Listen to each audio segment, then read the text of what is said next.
సంప్రదాయము, సంస్కృతిలో అనేక మార్పులు వస్తూ ఉంటాయి. అలాగే మనం దేవతల్ని పూజించే విధానాల్లో కూడా చాలా మార్పులు వస్తాయి. మన నమ్మకాల్లోనూ, సంస్కృతిలోనూ, సంప్రదాయంలోనూ ప్రతి దానిలోనూ మార్పులు వస్తాయి. ఆ మార్పులని మనం ఎలా వ్యాఖ్యానిస్తున్నామో, దాన్ని ఎట్లా చూస్తున్నామో అనేది చాలా ఆసక్తికరంగా ఉంటుంది. ఉదాహరణకి ఇప్పుడు ఒకప్పుడు మనం విదేశీయానం అనేది చాలా తప్పని భావించేవారు. అంటే అక్కడికి విదేశాలకు వెళితే కనుక ఇక్కడికి వచ్చిన వాళ్ళు ప్రాయశ్చిత్తం చేసుకునేవాళ్ళు. ఇప్పుడు అమెరికాకో లేకపోతే ఏదైనా ఇతర దేశానికి సముద్రయానం నిషిద్ధమని.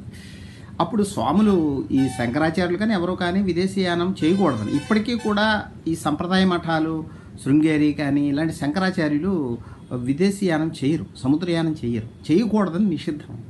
అందుకని మామూలు జనం కూడా విదేశాలకు వెళితే దాన్ని తప్పుగా చూసేవారు. దానికి బ్రాహ్మణులు అయితే చాలా కులాల వాళ్ళు ప్రాయశ్చిత్తం చేసుకునేవారు. అందుకే వివేకానంద విదేశాలకు వెళ్ళినప్పుడు సముద్రయానం చేశాడనేటటువంటి ఆరోపణ సంప్రదాయవాదులు చేశారు అప్పట్లో. దాన్ని ఖండించాడు వివేకానంద. అందుకని అదొక పెద్ద విషయం అప్పుడు. కానీ ఈనాడు మనం అదే చూస్తే మనకి చిలకూరులో బాలాజీ అంటే వెంకటేశ్వర స్వామి గుడి ఉంది. అక్కడికి వీసాల కోసమని వీసాలని వచ్చేలా చేయమని, అమెరికాకి వీసా వచ్చేలా చేయమని, లేకపోతే విదేశాల్లో చదువుకు కానీ ఉద్యోగాలకు కానీ వీసా వచ్చేలా చేయమని వెంకటేశ్వర స్వామిని మొక్కుకుంటారు. చిలకూరు బాలాజీ స్పెషల్గా అది ఎట్లా వచ్చిందో నమ్మకం మనకు తెలియదు, కానీ చిలకూరు బాలాజీని అందుకోసం పూజిస్తారు. అంటే ఇప్పుడు ఒకప్పుడు అసలు నిషిద్ధము, ప్రాయశ్చిత్తం చేసుకోదగినది అనేటటువంటిది ఉండేది. ఇప్పుడు మా ఫ్రెండ్ మొన్న ఒక ఆయన చెప్పాడు, నరహరి గారని బ్యాంకు ఆఫీసర్గా చేసిన ఆయన చెప్పింది ఏంటంటే, కృష్ణా జిల్లాలో ఒక బ్రాహ్మణుడు ఉండేవాడు. ఆయన అప్పట్లో అమెరికా వెళుతున్నాడంటే అందరూ కూడా చిన్న చూపు చూశారు. లేచ దేశానికి వెళ్ళిపోతున్నాడు అనే సంప్రదాయం చెడగొడుతున్నాడు. కానీ ఆయన తర్వాత ఒక 15 మంది అసిస్టెంట్లు పెట్టుకుని పౌరోహిత్యం చేస్తున్నాడు, అమెరికాలో డబ్బులు సంపాదిస్తున్నాడు. ఇప్పుడు ఆయన చూసి ఈర్ష్యపడుతున్నారని. సరే, ఇది అంటే అప్పట్లో ప్రాయశ్చిత్తము చేసుకోవాలి, అది నిషిద్ధము, తప్పు అన్నది ఒకప్పుడు అనుకుంటే విదేశీయానం. ఇప్పుడు విదేశాలకు వెళ్ళడం ఒక గొప్ప విషయంగాను, అదొక అదృష్టంగాను భావించి దేవుళ్ళకు మొక్కుకోవడం అనేది మొదలైంది. చిలకూరు బాలాజీని ఒక దేవుడే వెలిశాడు దానికి. ఇది ఒక రకమైనటువంటి విషయం. కొంతమంది ఏమంటారంటే సంప్రదాయాన్ని అలాగే నిలపాలి, లేకపోతే సంప్రదాయాలని ఏదో ఒక కొత్తగా మనం నిర్వచించకూడదు, దాన్ని ఒరిజినల్ ఫామ్లో నిలపాలనే వాళ్ళు ఉన్నారు. కానీ దీన్ని ఇప్పుడు ఖండించే పరిస్థితి లేదు ఇలాంటి దాన్ని. ఇప్పుడు ఏమిటి వీసాల కోసం వెంకటేశ్వర స్వామిని మొక్కడం ఏమిటని ఎవరైనా అడగడం కుదురుతుందా? అయితే అందుకని అది మనం చూస్తాం. అంటే విచిత్రం అన్నమాట. ఒకప్పుడు నిషిద్ధమైనది ఇప్పుడు ఒక దైవం ఇచ్చే ప్రసాదంగా, వరంగా మారింది. అంటే ఇప్పుడు వీసా ఒక వరం. ఒకప్పుడు వీసా అనేది రావటం, లేకపోతే విదేశాలకు వెళ్ళడం నిషిద్ధము, పాపము, నరకానికి పోతాడు అనుకున్నది ఈనాడు అది ఒక వరంగా మారింది. అది అంటే అసలు ఇంగ్లీష్ చదివితే నరకానికి పోతాడని మా గురువు గారు చెప్పారు, సుబ్రహేష్ గారు. అందుకని నేను చదవడం మానేశాను. అందుకని అట్లా ఉండేది, అలా నమ్మకాలు ఉండేది. ఆ నమ్మకాల నుంచి ఇప్పుడు వీసా అనేది దేవుడు ఇచ్చే వరము, దానికి ఒక దేవుడు కూడా తయారాడు వెంకటేశ్వర స్వామి, చిలకూరి బాలాజీ అనేది మనం చూస్తాం. ఇది ఒక విషయం. ఇది చాలా వింతగా ఉంటాయి ఇవన్నీ. ఈ మధ్య ఇంకొక వింత చదివాను నేను. బృందాకారత్ అనే ఆమె ఫెమినిస్టు, కమ్యూనిస్టు పార్టీలో పనిచేస్తూ ఉంటారు. ఆవిడ ఈ విమానాలలో అక్కడ చీర కట్టును ఒప్పుకోరు ఉద్యోగంలో. అక్కడ మామూలుగా మోడర్న్ డ్రెస్సే వేసుకోవాలి. ఆవిడ చీరని ప్రవేశపెట్టారు. అక్కడ చీర కట్టుకోవడం ఎందుకు నిషిద్ధంగా ఉంటుంది అక్కడ ఉద్యోగ స్థలాల్లో కానీ, పని ప్లేసుల్లో కానీ, అంటే పని స్థలాల్లో పనిచేసే చోట.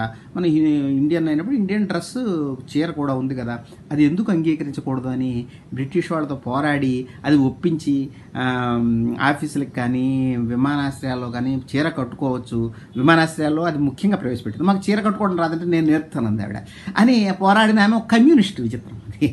మనం చీర అంటే ఏదో బీజేపీ వాళ్ళదో లేకపోతే సంప్రదాయవాదులదో అని కాదు. ఆ చీర అనేది ఇండియన్ డ్రెస్సు, దాన్ని కాదన్నందుకు పోరాటం చేసి మరి ఆ డ్రెస్ నిషిద్ధమేం కాదని ఆమె పోరాటం చేసినట్టుగా మనకు అది ఒక సాంప్రదాయకమైన డ్రెస్ని ఆమె ఆ రకంగా ఒక కమ్యూనిస్ట్ నిలవడం అనేది విచిత్రంగా కూడా కనపడుతుంది.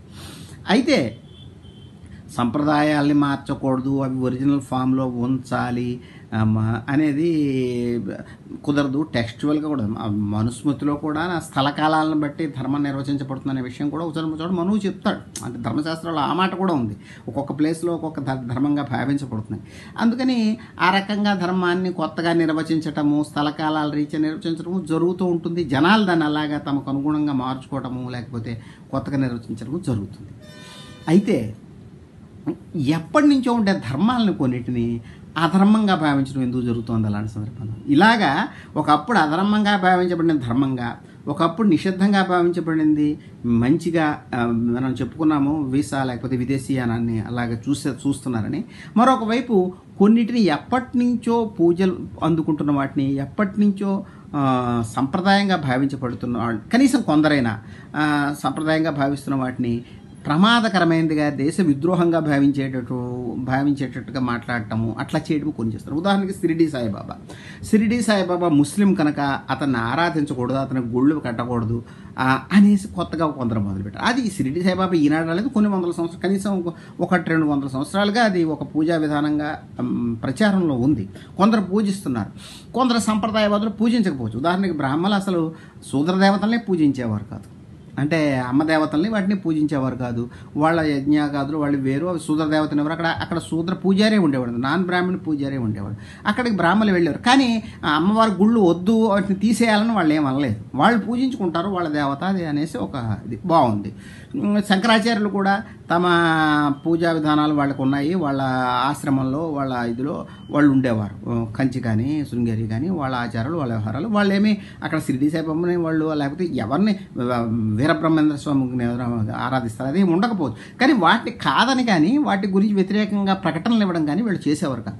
విచిత్రంగా ఈ మధ్య షిరిడీ సాయిబాబాని పూజించడం తప్పు అని శంకరాచార్యులు, పూరి శంకరాచార్యులు లాంటి వాళ్ళే మాట్లాడడము, షిరిడీ సాయిబాబా గురించి వ్యతిరేకంగా మాట్లాడడము జరుగుతుంది. ఇది కొత్తగా వచ్చినటువంటి పరిస్థితి. షిరిడీ సాయిబాబా ముస్లిం కదా, అతను దేవుడు ఎలా అవుతాడు, అతను ఎందుకు పూజించచ్చా అనే కొత్త ప్రశ్న మొదలు. మరి అయితే ఇదే శంకరాచార్యులు విదేశీయానం తప్పు, సముద్రయానం చేసిన వాళ్ళకి నిషిద్ధము, దానికి ప్రాయశ్చిత్తం చేసుకోవాలి, ఒకప్పుడు ప్రాయశ్చిత్త కర్మ దానికి ఉండేది అనేదాన్ని మాట్లాడటం లేదు. అది అంటే ఈ పేరుతో మన ఇక్కడ ఉన్నటువంటి బుద్ధిజీవులు కానీ ఎవరు కానీ అందరూ కూడా విదేశాలకు తరలిపోతున్నారు. వాళ్ళు ప్రాయశ్చిత్తం చేసుకోవాలని వాళ్ళు ఏమీ చెప్పటం లేదు. ఇది కొంచెం విచిత్రమైన విషయం. నువ్వు అన్ని చోట్ల అదే అప్లై చేస్తే బాగానే ఉంది. అతను ఒక విదేశీ మతానికి సంబంధించి ఏదో కొత్త నేషనల్ ఐడెంటిటీకి సంబంధించినటువంటి గోళ నువ్వు తీసుకొస్తున్నావు, అది తప్పు ఒప్పు అట్లా ఉంచుతాం. కానీ అక్కడ నువ్వు షిరిడీ సాయిబాబాని పూజించడం తప్పని ఒకవైపు అంటున్నావు. కానీ ఇక్కడ ఒక దేవుడే వెలవడం వీసా కోసం మిలేచ్ఛ దేశాలని పేరు పెట్టబడినటువంటి అమెరికా కానీ ఎక్కడికైనా ముస్లిం దేశాలు కూడా వెళ్తారు కదా, దుబాయ్ కానీ ఎక్కడికైనా వీసా వస్తే, విదేశీ వీసా వస్తే చాలు అని అందుకోసం ఒక దేవుడినే పూజించడము, ఆ దేవుడిని కొలవటము, ఆ ఒక దేవుడే దానికోసం వెలవడము, దీని గురించి శంకరాచార్యులు కానీ ఈ హిందుత్వవాదులు కానీ ఏం మాట్లాడలేదు. ఇది అవకాశవాదం అంటారు. ఈ మిడిల్ క్లాస్ కూడా, ఈ హిందూ మిడిల్ క్లాస్ కానీ లేకపోతే బ్రాహ్మణ మిడిల్ క్లాస్ కానీ, బ్రాహ్మణ యువకులు కానీ, ఈ చదువుకుంటున్న వాళ్ళు ఈ హిందుత్వ ప్రచారానికి, షిరిడీ సాయిబాబా గురించి వ్యతిరేకంగా మాట్లాడడం వీటికి గురవుతున్నారు. కానీ దాంట్లో ఈ సంప్రదాయాలను అర్థం చేసుకుంటూ ఉండడంలో ఈ హిపోక్రసీని వాళ్ళు క్వశ్చన్ చేయట్లేదు. ఇది చాలా విచిత్రమైన పరిస్థితి. ఎందుకని ముస్లిం ద్వేషం ఒకటి ప్రధానంగా వచ్చింది. అది చిలకూరి బాలాజీ టెంపుల్కి సంబంధించినటువంటి పూజారి గారు ఈ మధ్య ముస్లింలు హిందూ దేవాలయాలకు కానీ లేకపోతే ఈ దేవతలకు కానీ చాలా చేశారు అని మాట్లాడారు. ఆయన కొంచెం విశాల బుద్ధితో మాట్లాడారు. ఆయన గురించి మనం ఏమన్నాం. కానీ కొందరు శంకరాచార్య, పూరి శంకరాచార్య కానీ కొంతమంది హిందుత్వవాదులు కానీ ఈ యాంటీ షిరిడీ సాయిబాబా మూమెంట్ లాంటిది ఒకటి తీసుకొచ్చారు. అది ఏమిటి? ఒకవైపు నువ్వు సంప్రదాయాలు అయితే నువ్వు సంప్రదాయం మారుతూ ఉంటుంది, కొత్త దేవతలు అవతరిస్తారు. ఇద్దరు దర్గాలో పూజలు కూడా మనకు ఉన్నాయి. దర్గాలను కూడా కాదంటున్నారు. ఇప్పుడు దర్గాలు కూడా హిందూ కాదు, ఇది కాదు, అది కాదు అంటున్నారు. దర్గాలో ఇక్కడనే కాదు, పాకిస్తాన్లో కూడా ఈ సెర్చ్ ఆఫ్ శివ అని ఒక ఖలీద్ అని ఒక పాకిస్తానీ రచయిత రాసిన పుస్తకం ఉంటుంది. అక్కడ లింగ పూజ లాంటివి కూడా ఉన్నాయి. అంటే ఒక రకమైన సృష్టి కార్యక్రమాలకు సంబంధించినటువంటి అంటే ఫెర్టిలైజేషన్ కల్చర్ లాంటివి పాకిస్తాన్లో ఉన్నాయి. ఇప్పుడు వాటిని పాకిస్తానీ నేషనలిస్టులు వ్యతిరేకిస్తున్నారు, స్వచ్ఛమైన ఇస్లాం పేరుతో అనేసి ఒక పుస్తకంలో రాశాడు ఆయన, ఇన్ సెర్చ్ ఆఫ్ శివ అనే పుస్తకంలో. అక్కడ కూడా శివుడు పూజించడం ఉంది, లింగ పూజ ఉంది. ఇలాంటివన్నీ ఇక్కడ ఇండియాలో ఉన్నటువంటివే అక్కడ కూడా ఉన్నాయని ఆయన రాశాడు. మంచిదే. అని ఇప్పుడు ఈ నేషనలిజం పేరుతో నేషనల్ మూమెంట్ పేరుతో అక్కడ కూడా వీటన్నిటిని నిషేధించాలి, ఇలాంటివి వీటిని కాదనాలని ఇక్కడ కూడా దర్గాలకు వెళ్ళటము, వీటన్నిటిని చిన్న చూపు చూడటము, ముస్లిం కల్చర్ అవన్నీ కూడా ఏదో అణచివేతగా చూడటం ఇవన్నీ జరుగుతాం. కానీ అన్ని విషయాల్లోనూ ఇట్లాగే ఉన్నారా అంటే లేరు. నేను చెప్పినట్టుగా విదేశాలకి వెళ్ళటం ఒక వరంగా భావించే పరిస్థితి వచ్చేసింది. ఒకప్పుడు నిషిద్ధం అనుకున్నవి ఇప్పుడు వరాలుగా దైవదత్తమైన వరాలుగా భావించడం జరుగుతుంది.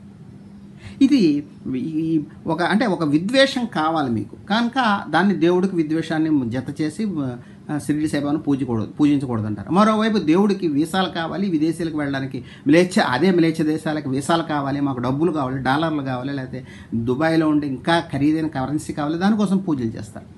దీనిలో ఎక్కడ సంప్రదాయం ఉంది? ఇది ఎంత హిపోక్రసీ! అంటే ఇది నిజమైన కలికాలమేమో ఇప్పుడు అనిపిస్తుంది. ఎందుకంటే నిజంగా సంప్రదాయం మీద ఇంత హిపోక్రసీ ఎప్పుడైనా చరిత్రలో ఉందా లేదో మనకు తెలియదు. అంతగా హిపోక్రసీ అనేది పెరుగుతుంది. ముఖ్యంగా సంప్రదాయం మంచిదా చెడ్డదా, ఎంతవరకు మారింది, మార్పుకి ఎలా గురైంది, ఈ చర్చ వేరే. కానీ ఒక రకమైనటువంటి ఆత్మవంచనతో కూడినటువంటి పద్ధతులు కొత్తగా మొదలయ్యాయి. దేవతలను చూడటం కూడా షిరిడి సాయిబాబాను పూజించకూడదంటారు, లేకపోతే అతను ముస్లిం అంటారు, ఇట్లాంటివి. అందుకని కొంతమంది అతను బ్రాహ్మణని చెప్పుకోవడం మొదలుపెట్టారు షిరిడి సాయిబాబా ఈ గోలపడలేక. ఇటువంటి పరిస్థితులు దొరుకులేవు. ఒకవేళ ఒక సంప్రదాయాన్ని నేను చెప్పినట్టుగా శంకరాచార్యులు ఒక సంప్రదాయాన్ని అనుసరిస్తూ ఇతర దేవతలను పూజించకపోవచ్చు, కానీ ఆ దేవతలను నిర్మూలించాలని కానీ ఇలాంటి ఉద్యమాలు చేసిన సందర్భాలు లేవు. ఇది చాలా కొత్త విషయము. ఇది మిడిల్ క్లాసు, ముఖ్యంగా హిందూ మిడిల్ క్లాసు, బ్రాహ్మణ మిడిల్ క్లాసు ఒక సాంస్కృతిక క్షీణతకి మృతస్థాయికి చేరుకుని ఒక విద్వేషం కావాలి వాళ్ళకి. అంటే ఒక రకం ఐడెంటిటీ క్రైసిస్, మోడర్నిటీ తీసుకొచ్చినటువంటి ఐడెంటిటీ క్రైసిస్లో ఈ విద్వేషం ద్వారా ఒక శత్రువును సృష్టించుకోవడం ద్వారా తమ ఐడెంటిటీని అంటే పాజిటివ్గా కాకుండా ఒక నెగిటివ్ సైడ్ నుంచి ఐడెంటిటీ క్రియేట్ చేసుకునే క్రమంలో ఈ దేవతలను కూడా అతను ముస్లిం అంశం ఉంది కనుక పూజించకూడదు అని చెప్పేటటువంటి పరిస్థితులు వస్తున్నాయి. మళ్ళీ దీంట్లో చాలా హిపోక్రసీ ఉంటుందని నేను విన్నవించుకుంటున్నాను.